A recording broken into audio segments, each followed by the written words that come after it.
Hola queridos amigos, es un gusto volver a compartir un estudio de la Palabra de Dios con ustedes y en esta oportunidad revisando cuáles son los medios que Dios ha utilizado para restaurar la imagen de Dios en el hombre. De las cosas más extraordinarias que hay de vivir en el campo es cultivar la tierra y poderla trabajar y labrar. De hecho, fue el medio en el que muchos de los antiguos hombres de la Biblia fueron educados. Fue incluso la actividad que Dios le asignó a Adán en un mundo sin pecado. ¿Pero tiene relevancia eso hoy para nosotros? Aquí parte el concepto que quiero compartir hoy con ustedes. Agricultura orgánica. ¿Qué es? ¿Cómo se define? Al referirnos al término, muchos de los profesionales o experimentados en el área lo describen de la siguiente manera. Es un sistema de cultivo de una explotación agrícola autónoma basada en la utilización óptima de recursos naturales sin emplear productos químicos u organismos genéticamente modificados, ni para abono, ni para combatir las plagas, ni cultivos. Ahora, me gustaría compartir mi concepto personal de lo que es la agricultura orgánica basada tanto bíblicamente como experimentalmente, según lo he entendido. Y para ello quiero partir con una ilustración. Se cuenta la historia de un hombre que necesitaba realizar un viaje, pero que esto implicaba necesariamente atravesar un largo desierto. La historia se desarrolla en el Medio Oriente. Así que este hombre decide visitar un lugar donde hay ciertas personas que utilizan como medio de transporte los camellos para ofrecer este servicio de atravesar el desierto por un precio no muy alto. Aquel hombre parte desde allí como pasajero y sale junto con esta persona que va conduciendo el camello. Cuando van a mitad de camino, se detienen en una zona refrescante, por decirlo de alguna manera, donde quieren abastecerse de agua para sus cantimploras. Mientras le envasan su agua, aquel viajero escucha a 3 personas discutir acerca de una herencia que su padre les había dejado. Inquieto por el asunto y considerando poder ser útil, se acerca y ofrece su ayuda. Estas 3 personas, que son hermanos, le plantean el problema, que consiste en lo siguiente. La herencia eran 35 camellos, de los cuales tenían que distribuirse de la siguiente manera. Para el primogénito, el mayor, de los 35 camellos le correspondían la mitad. Es decir, 35 dividido en 2, 17.5 camellos.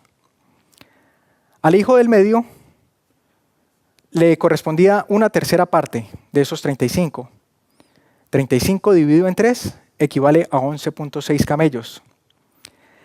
Y al hijo menor le tocaba una novena parte de los 35 camellos. 35 dividido en 9 nos da 3,8 camellos. Ese era el motivo de discusión. Ninguno quería ceder a su posesión para su hermano. Como el dato no es exacto, entonces tenían inconvenientes. Pero aquel viajero habla con la persona que lo viene transportando y le dice: présteme un segundo su camello, ya ahorita se lo devuelvo. Se dirige hacia donde están los hermanos y les dice: voy a tomar este camello y se los voy a regalar. Ahora ustedes van a tener un total de 36 camellos. La división va a ser exacta y todos van a quedar satisfechos. De esta manera, la distribución queda así. 36 camellos, al mayor que le correspondía la mitad, 36 dividido en 2, 18 camellos. Antes, a esta persona le tocaban 17.5 camellos. Al hijo del medio, que le correspondía la tercera parte, quedan 36 dividido en 3, 12 camellos. Antes, A este hijo le correspondían 11,6 camellos. Y al hijo menor, una novena parte, 36 dividido en 9, 4 camellos. A este personaje anteriormente le correspondían 3,8 camellos. Es decir, todos recibieron más de lo que inicialmente les correspondía. Todos quedaron satisfechos porque les tocó más de lo que inicialmente les tocaba. Pero si hacemos la suma, 18 más 12 nos da 30, más 4, 34. ¿Cuántos camellos teníamos? 36. 36 menos 34 da 2. Así que el hombre, aquel viajero, toma uno de esos 2 camellos que sobraron y dicen, este camello es para mi amigo que me lo prestó y el otro es para mí por haber solucionado el problema. Qué historia interesante. ¿De dónde salió este otro camello con el que se quedó el viajero? Me encantaría contrastar esta ilustración con una historia bíblica. Vayamos a Mateo. El libro de Mateo, el capítulo 15, los versos 29 al 31. Dice la palabra de Dios. Pasó Jesús de allí y vino junto al mar de Galilea, y subiendo al monte se sentó allí. Y se le acercó mucha gente que traía consigo a cojos, ciegos, mudos, mancos y otros muchos enfermos, y los pusieron a los pies de Jesús y los sanó. Versículo 31. De manera que la multitud se maravillaba viendo a los mudos hablar, a los mancos ser sanados, a los cojos andar y a los ciegos ver, y glorificaban al Dios de Israel. Quisiera que analizáramos esta historia partiendo de la definición de ciertos conceptos. Y vamos a empezar por definir lo que es un cojo. ¿Qué es un cojo? Dice que se desplaza con dificultad por la lesión o la falta de un pie o una pierna. Es decir, el concepto de cojo involucra 2 aspectos. El primero, que puede ser la lesión de su pie o su pierna. O 2, que le hace falta el pie o la pierna. Volvamos a leer el versículo 31. De manera que la multitud se maravillaba viendo a los cojos, ¿qué cosa? Andar. Estos cojos andaban y glorificaban al Dios de Israel. Veamos lo que es un sinónimo de andar, caminar. Que se desplaza de un lado a otro moviendo, ¿qué cosa? Los pies. Esto puede representar que aquellos cojos que acudieron a Jesús, que aquellos cojos que buscaban a Jesús, probablemente tenían la falta o la carencia de un pie o una pierna. Suena algo extraño pensar que esto fuera así. Pero quisiera que fuéramos al original. La palabra en griego, cojo, viene del griego kolos y su transliteración en inglés, lame, que significa desprovisto de un pie. Esto es increíble. Esto es realmente sorprendente. Quiere decir que frente a la multitud expectante, que toda esta multitud fue testiga ocular de que aquel cojo de la nada empieza a aparecerle hueso, músculo, tejido nervioso, arterias, venas, ligamentos, piel, y cómo por la simple palabra de Jesús, aquella pierna o aquel pie empieza a crecer. Podemos llegar a ser tan incrédulos y pensar que esto es una malinterpretación. Pero la Biblia es muy clara para caer en conceptos erróneos. Vamos a continuar leyendo nuevamente el versículo. A veces pasamos por alto, leemos tan rápido que pasamos por alto elementos que son sumamente importantes. Dice el versículo 31. De manera que la multitud se maravillaba viendo a los mudos hablar, a los mancos ser sanados. ¿Qué es un manco? Es un término mucho más conocido para nosotros. Pero quisiera que volviéramos también al original. La palabra en griego, manco, viene del griego kolos y su transliteración en inglés, maime, que significa mutilado. Es decir, es una persona que no tiene ni mano ni brazo. Puede ser que no tenga el brazo o puede ser que no tenga la mano. Qué cosa sorprendente, qué cosa extraordinaria. Parecía muy interesante la historia de los camellos. ¿De dónde salió aquel camello con el que resultó el viajero? La respuesta la encontramos en las fracciones matemáticas. Pero esto, ¿cómo lo podemos explicar? Es realmente extraordinario. Pero ¿saben? Lo más impresionante de todo es que ese tipo de milagros aún siguen ocurriendo hoy en día. Quiero compartir con ustedes el siguiente video. Esto es una semilla, una diminuta cápsula de la que empieza a emerger una especie de brazo que se hace cada vez más grande. Al principio parece que estuviera enrollado dentro de la semilla, pero pronto nos damos cuenta que por su tamaño sería imposible que estuviera guardado en ella. ¿De dónde sale entonces? Parece que crece de la nada. Y ahora podemos confirmarlo cuando de repente sale de ese tronco principal una ramificación casi perpendicular, ampliándose hacia los lados. ¿Pero quién le dijo a esto que conocemos como raíz debes bajar y al tallo debes ir hacia arriba?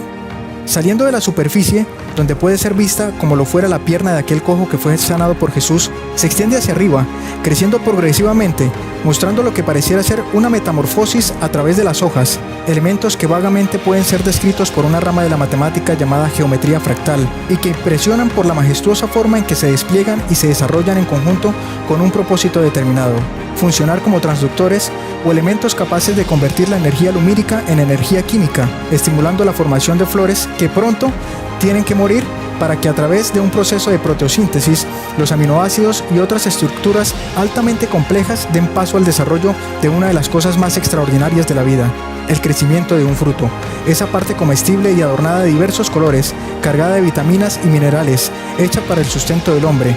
De esta manera, la naturaleza obedece a Dios, quien dijo: produzca la tierra hierba verde y árbol que dé fruto según su género, y así por el poder de su sola palabra fue hecho un milagro. Así lo defino yo. La agricultura orgánica es un milagro que por la palabra de Dios, como aquel cojo, sale de repente de la nada, algo tan increíble como lo es un fruto y que sirve para el sustento del hombre. Miramos lo que dice la sierva del Señor en la Educación Cristiana, página 299, párrafo 1. Mirad la naturaleza. Hay sitio dentro de sus vastos límites para establecer escuelas donde los terrenos puedan ser preparados para la labranza y ser cultivados. Está hablando de la agricultura. Dice, este trabajo es esencial para la educación. Y escuchen esto, y el que más favorece el progreso espiritual. Esto es increíble. De todas las actividades manuales, el que más favorece para el progreso espiritual es el trabajo con la tierra. ¿Por qué? Ella lo explica. Pues la voz de la naturaleza es la voz de Dios que nos enseña lecciones innumerables de amor, poder, sumisión y perseverancia. Esto es increíble. Lecciones de amor, la esencia de lo que es Dios mismo, amor. Lecciones de sumisión, lecciones de perseverancia, características que deben tener el pueblo de Dios en este último tiempo. La Educación, página 197, párrafo 1, dice lo siguiente. Ningún tipo de trabajo manual tiene más valor que la agricultura. Llame el maestro la atención hacia lo que la Biblia dice en cuanto a la agricultura. Es a saber que era el plan de Dios que el hombre labrara la tierra, que al primer hombre gobernante de todo el mundo se le dio un jardín para que lo cultivara, y que la verdadera nobleza de los hombres más grandes del mundo es en realidad porque han sido agricultores. Preséntese, dice, las oportunidades que ofrece dicha vida. Salomón dice, el rey mismo está sujeto a los campos. Eclesiastés 5:9.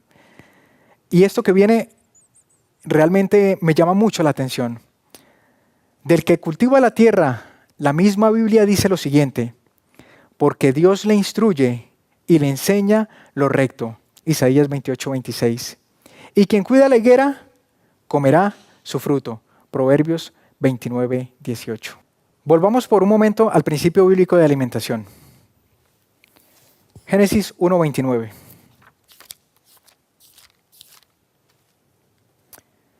Y dijo Dios, he aquí que os he dado toda planta que da semilla, que está sobre la faz de la tierra, y todo árbol en que hay fruto que da semilla os será para comer. Normalmente hemos entendido que la dieta original del hombre consistía en frutas y semillas, pero tal vez se ha malinterpretado el hecho de que estas semillas involucraban solamente lo que eran las oleaginosas, es decir, almendras, nueces y todo lo demás. Sin embargo, al leer la palabra de Dios, se nos dice que todo tipo de semilla fue dada para que ellos pudieran alimentarse. Esto involucra otros grupos de alimentos, tales como los cereales y las leguminosas. Por ejemplo, el maíz, el arroz, el trigo, como cereales, estaban dados desde un principio para que Adán y Eva pudieran comer. Tenemos también oleaginosas como el maní, como las almendras. Allí incluye también los pistachos, incluye también el marañón, las nueces, en fin. Pero las leguminosas también entran dentro de esta categoría de semillas. Esto, por ejemplo, es soya o el frijol y todas sus variedades. Son semillas y fueron dadas inicialmente por Dios para el consumo del ser humano. Pero después del pecado, el hombre tuvo que modificar ligeramente su dieta. Génesis 3:18 dice lo siguiente. Génesis, el capítulo 3 y el versículo 18. Espinos y cardos te producirá, y comerás plantas del campo. La hermana White, en relación a este versículo, nos dice, en Consejos sobre régimen alimenticio, la página 95, al salir del Edén para ganarse el sustento labrando la tierra, bajo el peso de la maldición del pecado, el hombre recibió permiso para comer también plantas del campo. Con el pecado vino también el origen de las enfermedades. Y Dios en su infinita bondad estableció que las plantas iban a formar parte de la nueva dieta del hombre. Las plantas se iban a encargar de mitigar el efecto de las enfermedades en el hombre. Hoy por hoy, lo que son las plantas constituyen la parte principal para la prevención y para el tratamiento de múltiples enfermedades. De hecho, si vamos al libro de Ezequiel, libro de Ezequiel, el capítulo 47 y el versículo 12 dice lo siguiente. Y junto al río en su ribera, de uno y de otro lado crecerá todo árbol frutal. Su hoja nunca caerá, ni faltará su fruto, a sus meses madurará, porque sus aguas salen del santuario. Su fruto será para comer y su hoja será para medicina. Es decir, las plantas fueron dadas como una alternativa para tratar las enfermedades después de que el hombre cayó en pecado. Consejos sobre régimen alimenticio, la página 95, dice lo siguiente. Los cereales, las frutas carnosas, los frutos oleaginosos, las legumbres y las hortalizas, menciona 5 grupos, y lo repito, cereales, frutas carnosas, los frutos oleaginosos, las legumbres y las hortalizas constituyen el alimento escogido para nosotros por el Creador, preparados del modo más sencillo, dice, y más natural posible, son los comestibles más sanos y nutritivos. Comunican una fuerza, una resistencia y miren esto, un vigor intelectual que no pueden obtenerse de un régimen alimenticio más complejo y estimulante. El Dios eterno, el Dios todopoderoso, el que es infalible, aquel que no muda con el tiempo, estableció desde un principio que la actividad de labrar la tierra constituía la forma en que era posible construir un carácter armonioso, un carácter conforme al Creador. Y eso lo hizo el Señor desde antes que existiera el pecado. Génesis, el capítulo 1. Génesis, el capítulo 2 y el versículo 15 dice lo siguiente. Tomó pues Jehová Dios al hombre y le puso en el huerto del Edén para que lo labrara y lo guardase. Dios mismo asignó esta actividad a Adán antes del pecado. Pero después del pecado, con mucha mayor razón, para que no tuviera la forma de olvidarse de su Creador, para que pudiera contemplarlo a través de la naturaleza. Leemos en el capítulo 3 y el versículo 23. Y lo sacó Jehová del huerto del Edén, en el momento en que lo está expulsando, para que labrase la tierra en que fue tomado. Entonces, después del pecado, Adán continuó con la misma actividad. Hoy por hoy, del que cultiva la tierra, como ya lo leímos, la Biblia dice en Isaías 28, 24 al 26. Del que cultiva la tierra, Dios dice, la Biblia dice, Dios le instruye y le enseña lo recto. Y más aún, en la tierra nueva, cuando ya toda forma de pecado haya sido destruida, la actividad que se va a realizar va a ser la misma. El trabajo con la tierra, la agricultura. Isaías 65, 21 dice que plantaremos viñas y comeremos de su fruto. La agricultura se ha trabajado desde que Adán fue formado y la trabajaremos aún en la tierra nueva. ¿Por qué entonces tenemos un concepto tan errado de lo que es vivir en el campo y trabajar la tierra? Indudablemente el enemigo se ha ensañado para tergiversar lo que esto implica. Vivir en el campo y trabajar la tierra se constituye en la bendición más grande del ser humano, porque a través de esta actividad podemos contemplar al Señor por medio de su obra creadora y de esta manera podemos ser transformados de gloria en gloria como por el Espíritu. A través de esta actividad se aprenden hermosas y preciosas lecciones de humildad, de sumisión y perseverancia. Además de que a través de ella podemos obtener con buenas prácticas agrícolas todos los nutrientes que los alimentos deben tener para cubrir las demandas de nuestro cuerpo y de nuestra mente. Y de esta manera gozar de buena salud física, mental y consecuentemente buena salud espiritual. Querido hermano, si usted está interesado en aprender un poco más acerca de cómo cultivar la tierra y de conocer algunos métodos orgánicos para la producción de alimentos sanos y completos, puede escribirnos. Si hay algo que podemos hacer para ayudarle, con todo gusto lo haremos. Que el Dios del cielo les bendiga grandemente. Nos vemos en nuestro próximo estudio.